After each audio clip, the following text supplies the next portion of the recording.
এই নাও তোমার ভাগের জমি জমার দলিল, চলে যাও আমার বাড়ি থেকে। এই বাড়ির সবচেয়ে অযোগ্য লোক তুমি, তার থেকেও বড় অযোগ্য এই মেয়ে যে তোকে বিয়ে করেছে। বের হয়ে যা আমার বাড়ি থেকে, ভাগ সালা।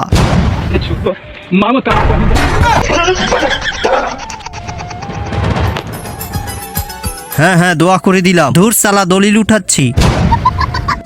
মালিক মালিক মালিক, ছোট সাহেব আপনার নামে হাসপাতাল খুলেছে মালিক। আবে সালা, আমি জানতাম আমার ছোট ছেলে একদিন আমার মুখ উজ্জ্বল করবে। হীরা বেটা, লাহান মেডিকেল হাসপাতাল।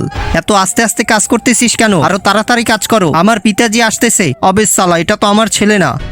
লাহান, ওইটা আমার ছেলে, আমার নামও লাহান। আরে আরে ভাইয়া, তাহলে আমার ছেলে কোথায়? ওই যে তোর ছেলে। কিন্তু তার আগে বাংলাদেশ থেকে হলে লাইক করো, আর ইন্ডিয়া থেকে হলে সাবস্ক্রাইব করো। আমি বাংলাদেশি, তাই লাইক করে দিলাম। আর তুমি তোমার দেশের পতাকাটা কমেন্ট বক্সে দিয়ে যেও তো, দেখি কার দেশের পতাকাটা বেশি দেখা যায়। বাবুজি।